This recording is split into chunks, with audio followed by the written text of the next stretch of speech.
Troy, and you're in the Twilight Zone on the doc.org, on the doc.org, every Tuesday and Thursday. Reason I'm doing this is going to be a compound episode. You're going to feel like you heard this episode twice, but you didn't. We're going to do a two-part show. It's going to be interesting. We've got a dynamic duo, trio, quadruple. We got a lot of people in the room here. I can't count that far. We got a lot of specialists in this room. We're going to wrap up part 3 of this show. I'll talk to you about it in a minute. And then we're going to transition right into part 4. So you're going to hear this same beginning for both part 3 and part 4. So you are not needing to stop. Keep going and see in a minute if it's different. So, compound episode. You're in the Twilight Zone. On the Dock with Pastor Troy. About conversations to propel your faith out of the shallow and into the deep. We're on YouTube, Spotify, and iTunes. You can also find us. We are on Spotify and iTunes, right? Right? Yeah, there you go. You got a YouTube channel, too. Just a few things there, yeah. Right? Facebook, Instagram. We're not on Instagram. Google Play, Facebook, Roku, Rumble, and Sermon.net, and also social media, Facebook, Instagram, Twitter, Telegram, and Getter. We'd love to hear your conversation piece, your feedback on this episode. Talk to us, and we will respond back to you. Subscribe, hit like, notify. Tell other people about it. Go to Patreon, download the Patreon app, or go to Patreon and look up On the Dock with Pastor Troy. There's 4 ways to partner with our show. You're a business, you're an organization, you're a church.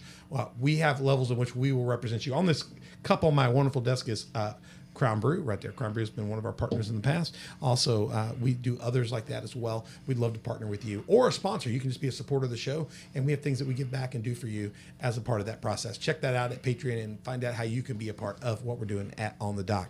SLNT.com. We're working with them this year in season 3. Promo code OTD. They hunted us down. Why? Because they heard us talking about our right to privacy, and they sent me an email and said, do you want to control your right to privacy? And they sent me this Faraday bag, and they said, we heard you because we bought it from Google. Would you like to have privacy? And they, get your SLNT bag, key fob, any kind of device that they have, and it helps you hide yourself when you need to hide yourself or have discretion when you need to have discretion. Go to slnt.com/discount/OTD. Check out their products and find the one that's right for you. We'll give you an ad on this. At the end of this, you can find out how that thing works and check it out. OnTheDock.org is our website. You can find links to everything. You can just go right to our YouTube page, right to Spotify, right to iTunes, right to my Patreon. So if you're just dumb like I am on the internet, just go there and get started. If you're really dumb, I could do that too. I just email and go, Donna, how do we do this? info@onthedock.org, and she will give you step by step on how to get there. Do you have a link? Do you have a link to her too? info@onthedock.org. She responds okay. to it. Yeah. She does that. Yeah. She is our link. She is the missing link. That's Donna Kranuski right there. She's our executive director and producer for On the Dock right there. She does not have a camera today, even though we have 6 cameras on the set, because we cannot put her on camera or on mic today because, she's just so busy with 6. We got the extended set so we could have her on more stuff, but then we wanted to do a couple bigger shows. And then our guy, Lucas, who's our real executive producer, he says, when you're running 6 setups, they don't need a mic or camera. They're going to be really busy. So we're trying to get a handle on this as something new for her. We got Mother Beth. She's in the studio, but not in her regular seat because I got Pastor Dan there. Mother Beth's over in Studio B. Boom! She's using Donna's mic. That's the problem right there. I stole Donna's mic. Yeah, she stole Donna's mic. Next there we got my co-host also on a lot of our shows this year in season 3 is John Steve, executive director, Heron House of Hope. Let's give it up for Heron House of Hope. HeronHouseHope.org. Check it out. Lots of details there. Incredible ministry. That applause is thunderous. Right next to me to my right is Dan Piles. Take Action Today, director of programming. Both Dan and John are pastors here at Community Faith Church, but also have incredible ministries reaching the subculture of your region. Right? I'm sad. Why are you sad? Because I didn't get a hand clap. Everybody else got a nice little hand clap. Oh, now you're doing it out of because you feel bad for me. That doesn't help. You want a dance party? There we go. We got a dance party for you. No, it's good to be here. It's good to be here. We're glad to have you. Very good. Dan's been a co-host on several episodes with us. We'll get him on more. We brought him in on this one because these guys are running ministries to subcultures in their regions.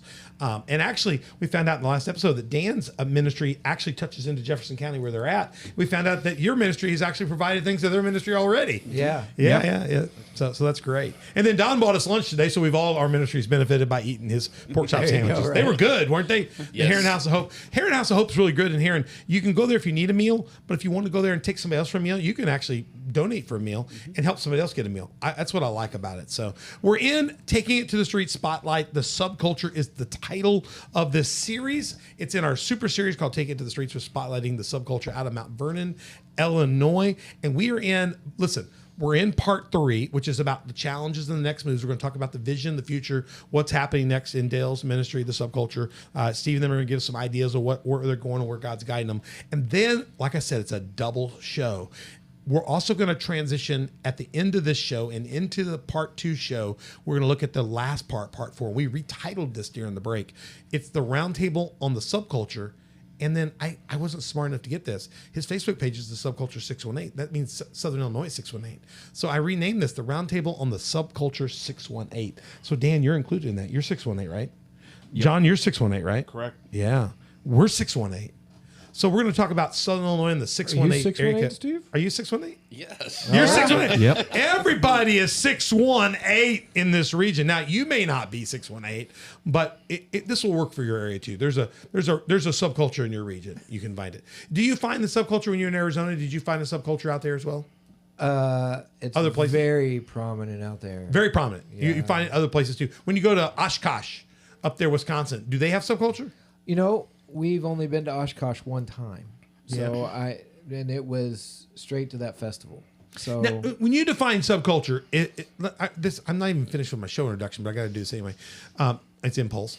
and I guess that was me stereotyping the subculture. No, that's okay. So, That's okay. No, I shame love on the me. fact that you just own the subculture. I love the fact that we're just going to say the subculture is worthy to call it a people. And, But I like it because really the Jesus people are a subculture. Absolutely. We're all a Right. subculture of something, right? So, Yep. so we're not being bullied. This is a wonderful, wonderful way to see it. When you see the person that's collecting much change on the road, you know, at all of our Walgreens, Walmarts, Kroger's, we got the guy out there, family out there collecting money. You know, we need money. Is that the only subculture that we have in our town? Or is there another world beyond the people we see collecting change? Absolutely.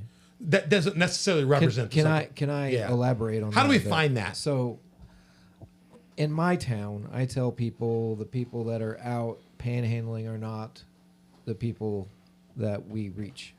That's kind of what I thought. Most of the people that we reach don't want to say, "Hey, I'm homeless," or "Hey, I'm an addict," or "Hey, I'm this." We had an Uber driver in Kansas City Yes. this last week, and he used to be homeless.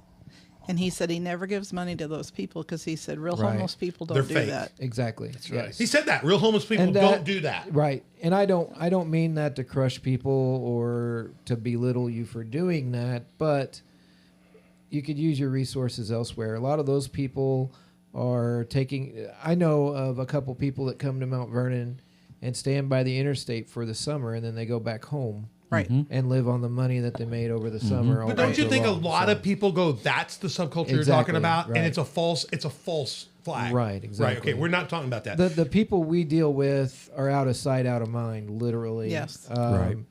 You know, if let's be honest, if you're an addict, you don't want to be out in the public because you'll be found out and Right. picked up or whatever. So the culture that we deal with are, I'm just going to say, yesterday one of the people we deal with, we're talking about pooping in the basket, right? The quote.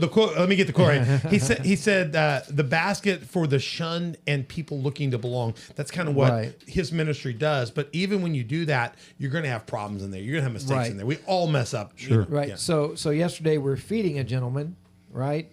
And I go to check out a couple that had bought stuff at the store.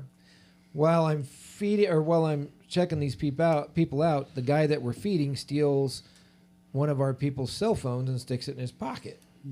And we caught him on camera. So that's a good way to poop in your basket. Yep. Yeah. Right. Yeah, yeah. Right. Yeah, So right. so these are the type people that we deal with, not the people you feel comfortable leaving your purse in your tent. Right. Right. These are people that when they come in your facility, you got to keep your eyes on them at all times. Sure. You know, Right. just Yeah. straight up. And there's a 80% chance that because they came to your facility yesterday, they're going to come back tomorrow and still be the same person they were yesterday, even though you reached out to them and helped them. and there's an 80% chance 3 years down the road they're still going to be that same person. Right. I always say to me, all you were talking about your superpower. The ultimate superpower is patience. Wow. Because if you're able to outweight everybody else, you win. So I don't care what you're doing. I don't care if you're running a business. I don't care what you're doing. If you can outlast your biggest competitor, you win.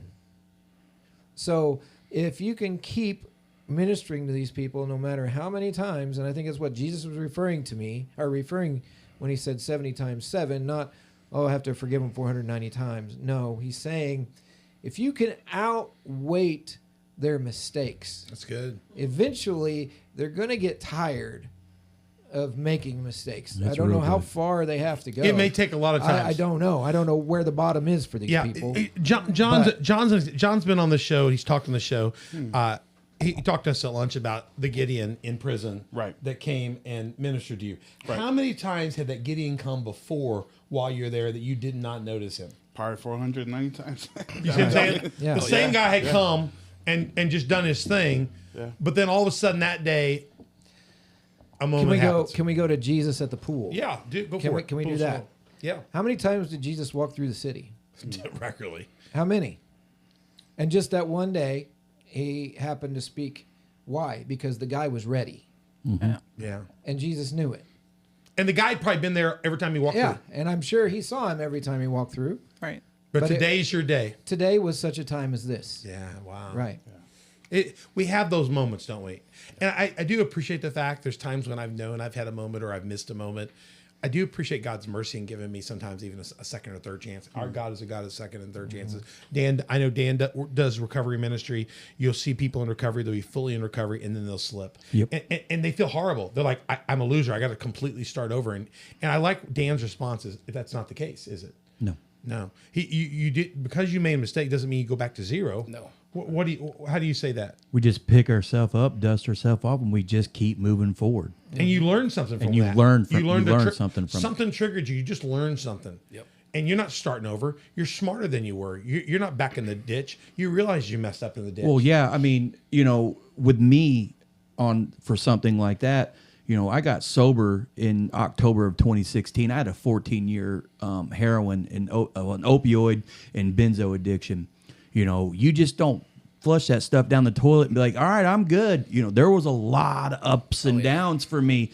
And there was a lot of times that, man, my wife was pulling me out of dope houses in recovery, early in recovery. It took me about a year fully before I was able to say, hey, I'm now starting to feel like myself again. So it's a process. And that's what people's got to remember. They got to trust that process. Yep. There is, they've come up with a formula. It takes a person 6 months in an organized setting to begin to even start to reprogram their brain. Sure, Yeah, absolutely. He's talked about this. They have to be completely unplugged, and don't put any expectations on them. Just let them learn to deal with themselves. Give Yes. them the infrastructure to succeed. Give them a program, and give them 6 months before you ever start coming in and starting throwing punches. No, that's good. Coping skills. Because you need 6 months to begin to just unplug from this system. It's like the Matrix. You got to unplug from it and begin to realize, hey, there's something else here, and then it's like a total new spectrum that you have to adjust to. Would you agree that part of the subculture is just people that feel like they don't fit in? Absolutely. Otherwise, they may not be on drugs. They may not be. Oh, absolutely. Yeah, we're They just just talking don't fit. about one sect here. Of, No, right. Of I'm- it. But I'm yes, just asking- yeah. absolutely. Dan talks about in the show when he shared his testimony in I think it's part 4 or 5 of the Take Action Day series. He talks about it takes time for the body to heal from the trauma you've put on that Yes, body. absolutely. The nerves to regenerate, the mind to regenerate, and it just takes time. Did time. They told me I had carpal tunnel surgery. Y'all know this season. I've got my stitches out. I had bandages on. I came here and did a show the day after surgery, and it was just and I'm like 24 days, 30 days removed. I still only have 10, 20 pounds of power. I had 2 and 5, and they told me that this is crazy. Listen to this. They told me that this controls these ligaments that go all the way out to here. And they said that's about 6, 7, 8 inches. They says a normal person's nerves regenerate 1 inch per month. So they said, even though I got a lot of my feeling back, they said my best feeling to pick everything up will come in about 7 months. Number one, it's 6 inches out there, but I'm over 50 and I'm type 2 diabetic. And they said, because of that, I heal slower than other people. So what would take 6 months will probably take me 7, plus I'm 57, 58, and it's going to be maybe 7. So they said, you'll need to be patient for up to 7 to 8 months and don't go out doing a jackhammer in the meantime, because it'll push you back. Sure. So you're going to have to give 7 to 8 months of patience. I can't go out and shoot 100 rounds of my revolver. He told me shoot one time and one time only. You know, because if you do that, the damage it's easy to fall back. Yep. Because your body needs the time. But he said in 8 months, your body will be better than it was before. It'll be alive again. Right. That's similar for this. Very Very similar. Very similar. And the mind does the same thing. Yes.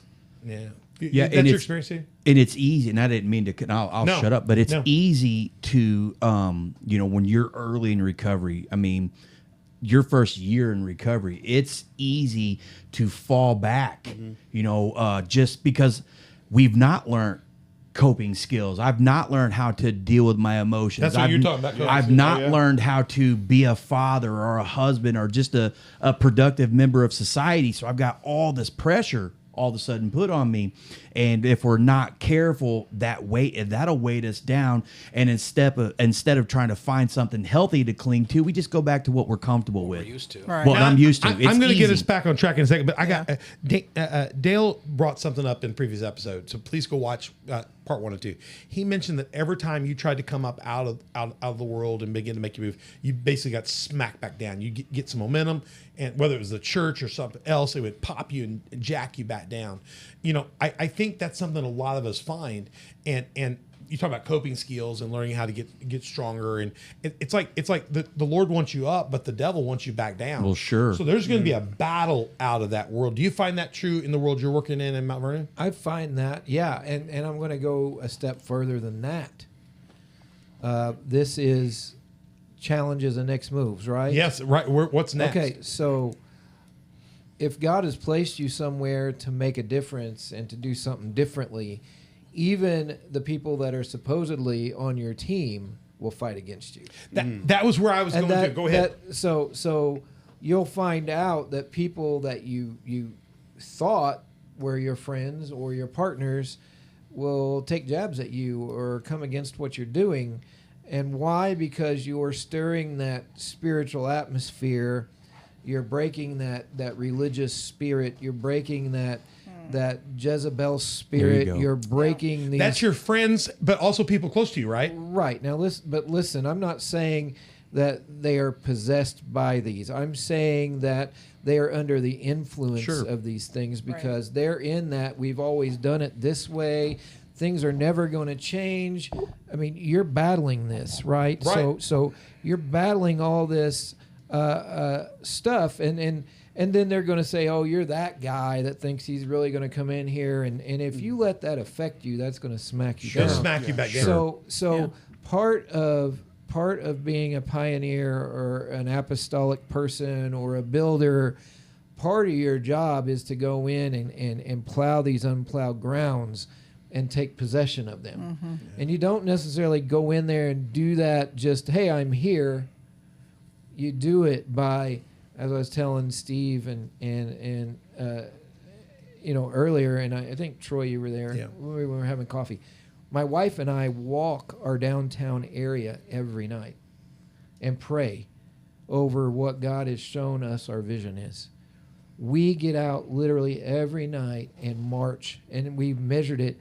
We walk about almost 3 miles. Wow.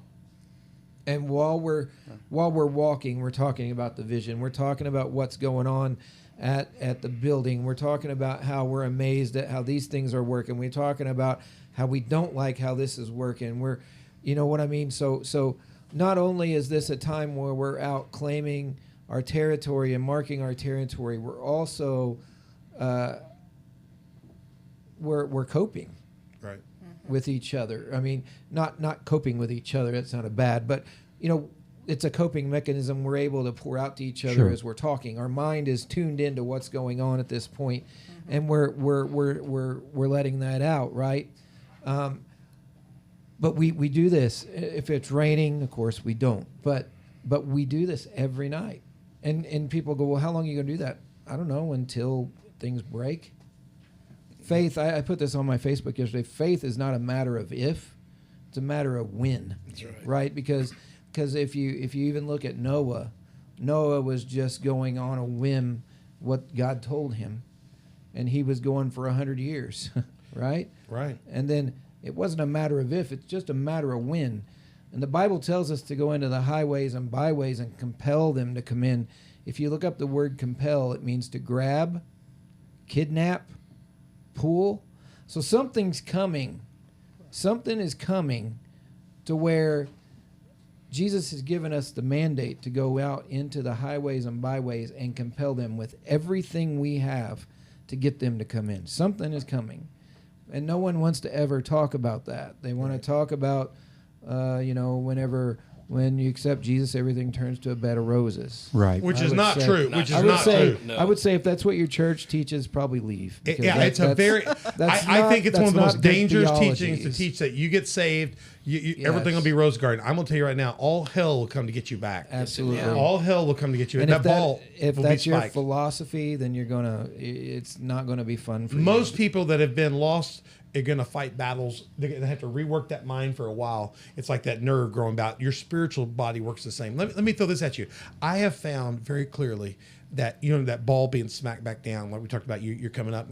I find that it's not just the world that does that. I can find its own family, insiders, Absolutely. your friends, because they knew the old you. And sometimes they knew what you did and they compensated for you. They learned to run the family. The wife learned to run the family without you.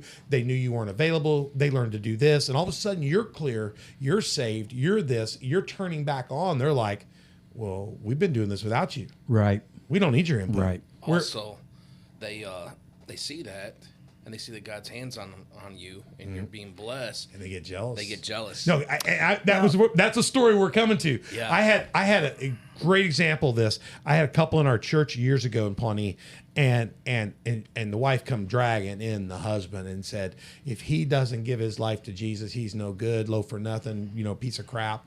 If he doesn't give his life to Jesus, I'm leaving him, and just left him sitting in my office. Like a child bringing the child in, John. Yeah. Like bring the child in and say, sit down. And so she walked out, and I said, Bill, you're in trouble, aren't you? I said, so you're here? And he told me what all happened, how bad things were. I said, I can't really help you, but I can tell you, if you want to go with me to Mardi Gras, we'll go on the streets and we'll talk about Jesus with people, and the people that love me into Christ will love you into Christ. And he went with me on a street outreach. He literally didn't. I said, if you want to get saved. So he went to New Orleans with me and shared Jesus on the streets. He didn't even have Jesus yet. But to get there, he had to go through the group and the small group and the when, where, and why. He got the Jesus, came back on fire for Jesus. For the next 6 months to a year, he's going to everything. He is now involved in everything. His wife came in, literally came in and said, you've ruined me in the church. Everybody loves Bill. Everybody wants Bill. Everybody's excited about Bill. I'm nobody in this church anymore. You ruined my place in this church. And she left him and went to another man. Yep. And he was righteous. Now, I won't say this in a good sense. God brought him a better wife. Oh yeah. I want to tell you that honestly. I would say to that, here's- 2 years later. this would be because I've gone through similar situation. They were looking for an excuse to leave anyway. Yeah, Sure. I found that out. Absolutely. I wish I'd have known. I wish I'd have known this stuff then. I'd have. Yep, Yeah. that's good. Golly, she brought him in, and honestly, it's one of the greatest transformations I've ever seen. He was a better father, better kid, and he's a better husband now to his wife and a better kid. And his wife became the recreant. She ended up with an affair, ended up doing all kinds of bad things. You know what I'm saying? Mm-hmm. It's unbelievable. So sometimes people close to you can sabotage you. Sure. Yes. And jealousy gets in there. That's Sure, true. I think absolutely. you're. And I think a lot of times, I'm going to extend this a little bit, and we'll get this maybe more on the roundtable, and we want to get into the next moves. Is the church itself blows up its own gospel sometimes, Oh. Yeah, and I think They- you guys see that regularly. very implosive.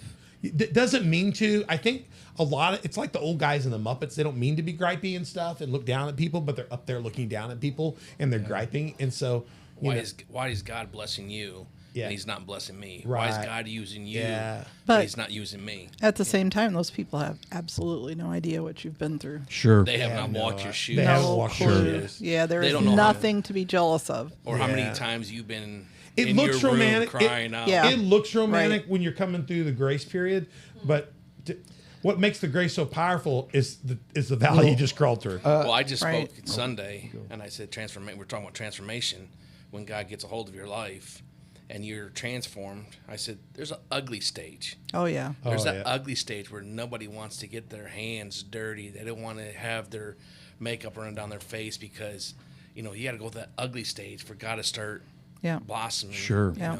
Sure. So Well, I got a question for both of you. When we in this segment we're talking about challenges, and I know for a fact, when we're dealing with a subculture in general, it's going to bring its challenges, not just inside our building or our church or whatever, but within the community. Absolutely. And I was going to ask you both, because I'd like to hear both of your perspectives.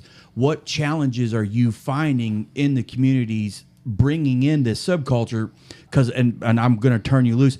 There's a saying in the recovery community. It's called NIMBY, and that is not in my backyard. That is the attitude and the approach a lot of people have. Yes, we need recovery housing, just not in my town. We got that yes, inherent we too, don't need. we? Yes, Yeah. we need food distribution, just not in my town. So walk us through and the listeners through what kind of challenges are you guys facing in your communities? go for it, buddy.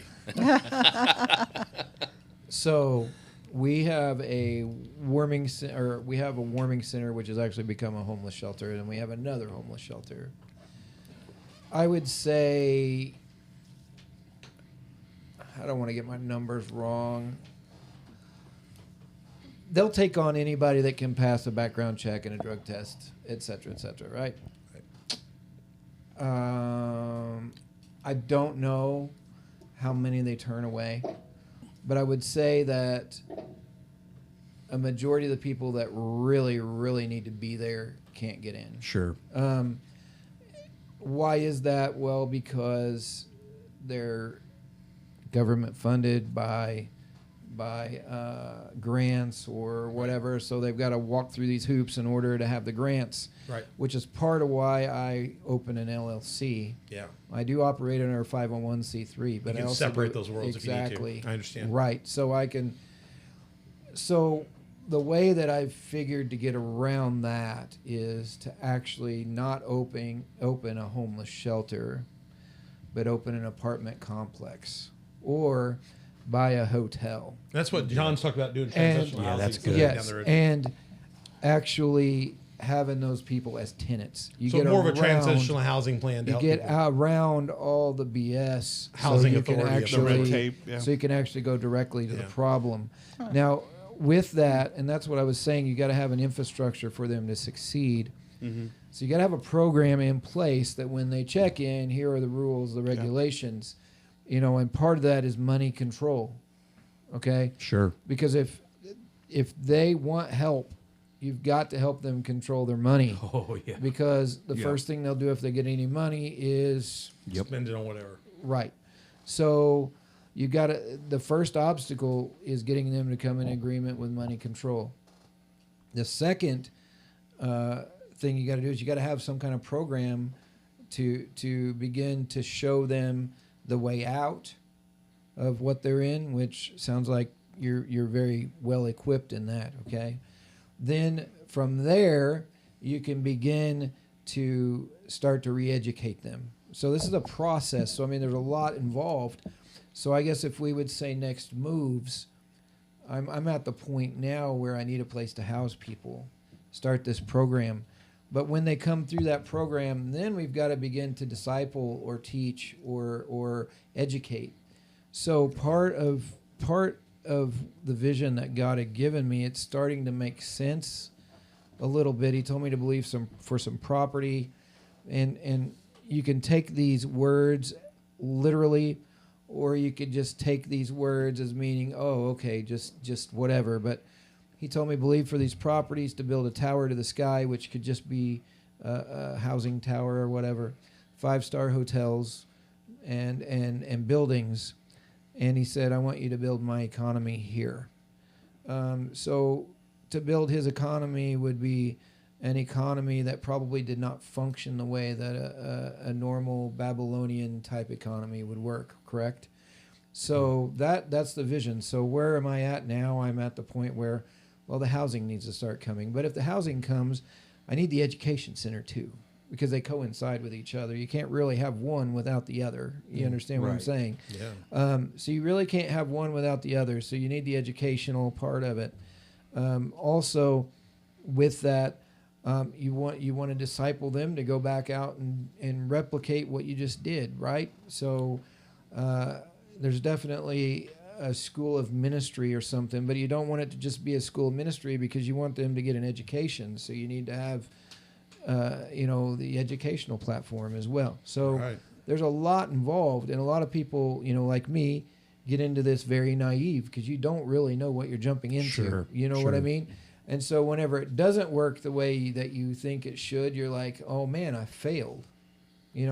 Like the deal that I had to deal with last weekend, man, that my wife and I struggled not with the fact that they destroyed our property, but more on the emphasis of we failed. Wow. Because we brought them in to help them, and they left really in no better condition than when they came in. And that can lead to what he talked about in the fatigue. Yes, and that and how you respond to that. It's very fatiguing mentally. Yeah. Because you're like, okay, how can I help these people when I don't even have the capacity to do it? And yet you keep bringing them to me. And we've all have kids here, so you can have this with a child and be very disappointing and have to go through the pain with them. We've had that. You've had that all, but these become like our family. Yeah. Oh, absolutely. And it can have that kind of effect and impact, and repetitively there's a contact. Your heart breaks because or your heart gets hard. Yes. It depends on which way you go. I guess. I understand that too, but we pour so much into these people, and just to see them continue to down spiral, it's heart-wrenching. But it can burn you out. You get skeptical that this isn't working. We're wasting our time. You go the that, other way. That's the mental challenge. Yes. So that's the mental. I wrote challenge. this question a few minutes ago with both of you sharing if you're going to be out there for challenges, next moves, you got to survive.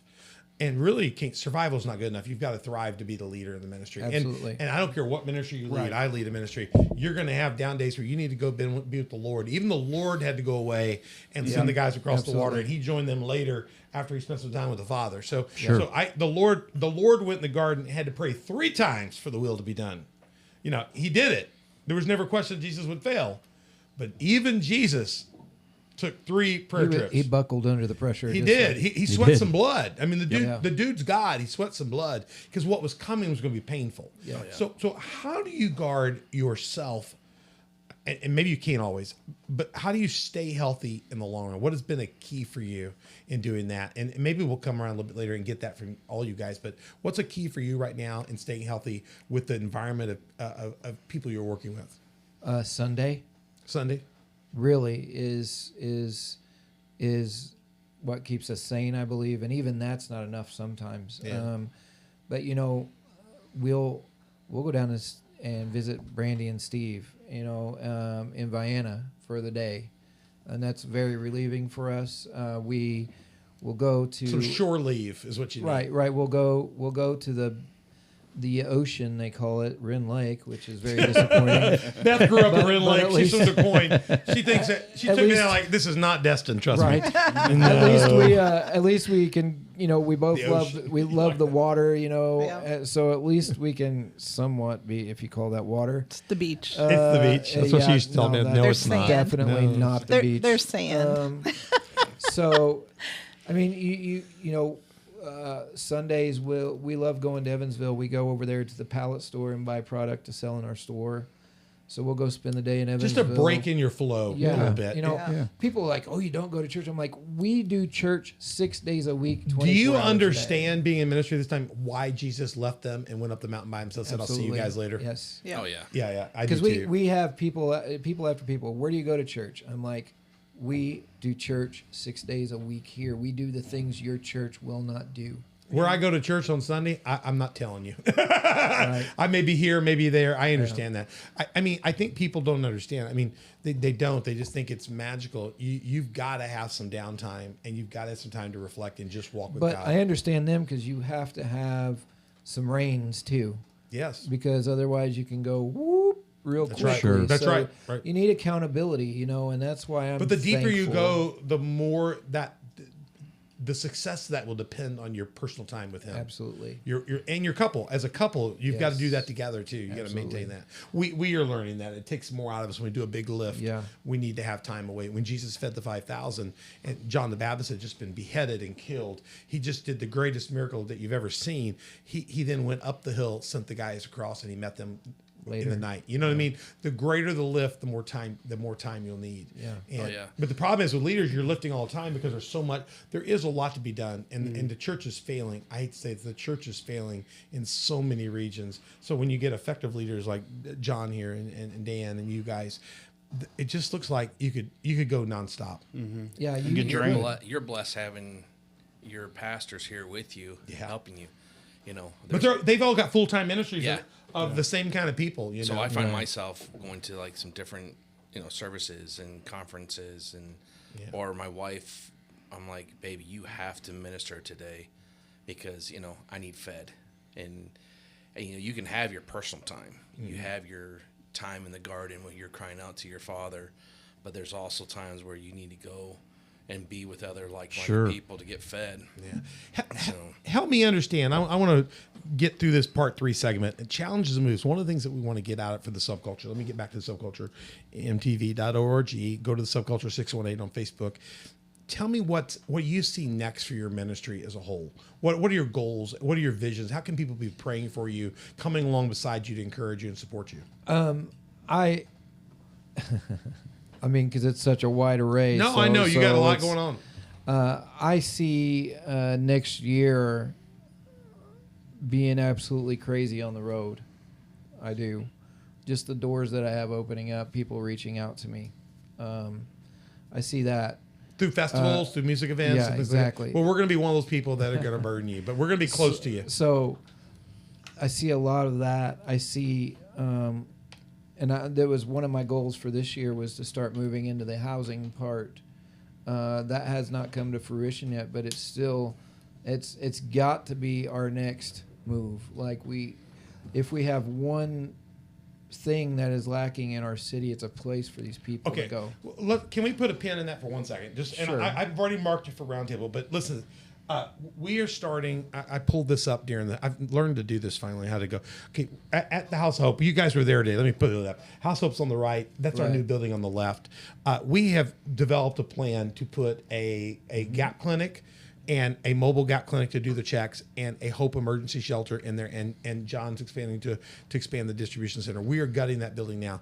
There is nothing that has caused more of a cramp in our community than the shelter part. Isn't that funny? Isn't it funny? Yep. It's the shelter part. Yeah. It's what you said, NIMBY. No, we like the clinic. We like them coming and going, and we like the distribution. They can come and go. But we don't we want are don't people wanna- going we to don't live want there? And let me say this very clearly. The Hope Emergency Shelter is not going to be housing.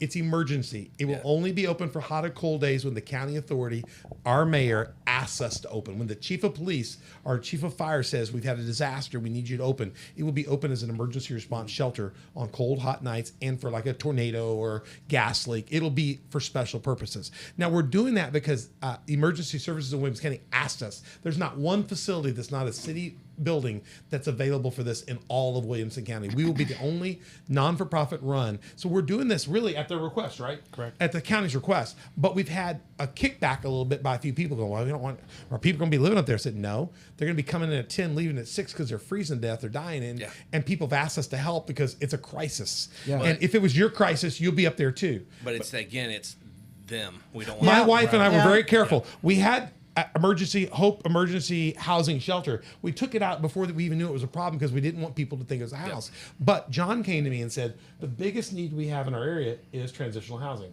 And so we had agreed when we started this, we will never turn this into that, but we will find a location next to go to the next level. So you're where we are. No, I'm telling you, we're exactly where you are. So our commitment is when we finish this building, I've given John my word didn't I? That our next step will be to develop a transitional home. Let me say this for our community and for our council person. It will not be in this space. It'll be in a place that our mayor and our people are on board with, and it'll be the right kind of place for this. We will find a place where people will be safe and we can do transitional housing. The Lighthouse does transitional housing for 30 days here. We want to do something that's a little more 6 months orientated and then work with HUD housing and stuff to get people into more permanent. I know you guys are looking a little bit that way too, right? Right. Well, I mean, you're talking probably one of the most one of the biggest needs for Southern Illinois in general is crisis homeless, or the crisis homelessness problem here in Southern Illinois. And I was just counting off the top of my head, from Mount Vernon down, we only have 5 homeless shelters. Yep. 4 of them have such strict rules to get in that 98% of those that need crisis Can't get in. Can't even get in. There's only one in Mount Vernon that will allow, that is a little more liberal on their rules. And they still have rules. And they still have rules. And let me say this: we understand why. We it's a difficult market. It takes a challenge. It takes equipping. It takes a skill set. And what we're saying is we believe that we're going to have to figure out how to develop that. Yeah. So I want you to know. I know we really are spending our first full day together. I think if we'll put a pin in that together, I think we can begin. We'll strategize with you on that, and maybe when we can figure this out, we're going to need about a year to get this thing going. 2 years, but we believe the emergency shelter with what we're feeding will give us the numbers to prove we're worthy of the next. And we talked to people in the housing authority, and they said, "You're already going the right direction. Do this first. Show us there's a need." Then we can help you with that next phase. And we believe there's good solutions out there. We've got some good ideas. So I think we need to put a pin in that, and we need to form a little team here, the 618 team, and we need to look at how we can address that in a way that we can be responsive to your needs in the Mount Vernon area, maybe even in the Take Action coverage area, and especially in Southern Illinois, which would include you, my brother. I want to go a step further. 618 Southern Illinois is the most impoverished part of the state as well. It's Haiti. It's Haiti of the Midwest. And here's the thing: the people that they don't even have money, but they have housing or whatever. They make it even worse by not wanting to be a part of that culture that is there, right? So, Southern Illinois is also called Little Egypt. Yep. Right. Mm-hmm. Yeah, I assume you all know that. Yes. I believe we're going to a point where things are going to get much worse before they get better. Absolutely. Yeah. So it's not getting better. I'll tell you right now. Here's the deal. No, it's not. Here's the deal. Where are our Moseses stepping up to lead the people out of their bondage? Well, I know John's already declared that. So no, I'm just saying where they are. They're not there. So here, you know where they are? They're right here. They're right here. That's what I'm saying. The solution will come in a room like this, where we get off the dock and into the deep and deal with this. That's what I'm saying. So that's where are our Moseses? They're right here. Right here. And I will own the fact that we are not ready for that step yet. Right. As we go on this next step, we are gaining the tools we need to learn. Dan's getting the training he needs to help manage people in that condition. He's getting his master's now and working toward a doctor's. We are all growing that direction in what we're doing. I think there's a strategic alliance that could be as good of any alliance as I could see in 618 in this room right here that could at least come up with some sort of next step and partner also maybe with some of the other steps that are already doing it. One of our missions is to go learn. Well, I was going to say, you might have John speak about what his action, like you would like to see a halfway house too, or something. Well, we like don't. that because when we say transition, we mean both, because there's not one now. I mean, I wouldn't be in a position where I'm at today, not just physically but spiritually, if it wasn't for the halfway house that I was able to come to down here in Southern Illinois straight from prison. And there's not one now, so you cannot have a John Steve right now because there's no way for him to come here today. Right. I think what needs to happen, and maybe it's the people in this room, and I've wanted to do this for a while, so I'm just going to throw it out there. We need to go to Los Angeles, California, to the Dream Center, because they're doing everything that we're doing at a magnified scale, and they've been doing it for 20 years. They house people. They have a 2-year program. They re-educate people, and I'd go see it. They send them back out into society educated. Some of the people come in and volunteer or work for them there. There's also a branch in St. Louis. It's on a smaller scale. But I want to go to Los Angeles where the real deal is, because that's what I see happening here. And it would take all of us pulling our resources together to do something. To even make a dent. Okay, I'm going to pause right here. Okay. Listen, challenges and next moves, we've identified it. We have identified it. We're going to wrap up part 3. There are more than 8 billion phones in the world, a fact that threatens your privacy, security, and health. With Silent Pocket Faraday protection, you can regain control over your mobile devices. We get it. Privacy and security are inconvenient topics, and you may feel like you have nothing to hide, but the fact is that in the modern world, your laptop is never really off. Your phone emits a signal, even in airplane mode. And everything from your passport to your credit cards contains RFID, and all of it contains valuable private information that is easily exploited in the wrong hands. Silent Pocket offers a range of products you already use: wallets, bags, travel gear, laptop sleeves, key cases. But with the added protection of our patented Faraday technology, which turns your devices invisible and safe from the outside world. Many industries, from top business professionals to government officials, require the use of Faraday products for the day-to-day security of them and their staff. They understand that we are constantly at risk and take the necessary steps to prevent future attacks. We offer this elite technology to anyone that values their personal data, and we are proud to offer a premium range that fits seamlessly into your everyday life, providing security without looking like a tinfoil hat. As we learn to live with technology, Silent Pocket stands on the 3 pillars of privacy, security, and health. Our goal is to provide harmony with mobile technology without risking our most valuable information. We hope you'll trust us to help you do the same. There are more than 8 billion phones in the world, a fact that threatens your privacy, security, and health. With Silent Pocket Faraday protection, you can regain control over your mobile devices. We get it. Privacy and security are inconvenient topics, and you may feel like you have nothing to hide, but the fact is that in the modern world, your laptop is never really off. Your phone emits a signal, even in airplane mode. And everything from your passport to your credit cards contains RFID, and all of it contains valuable private information that is easily exploited in the wrong hands. Silent Pocket offers a range of products you already use: wallets, bags, travel gear, laptop sleeves, key cases. But with the added protection of our patented Faraday technology, which turns your devices invisible and safe from the outside world. Many industries, from top business professionals to government officials, require the use of Faraday products for the day-to-day security of them and their staff. They understand that we are constantly at risk and take the necessary steps to prevent future attacks.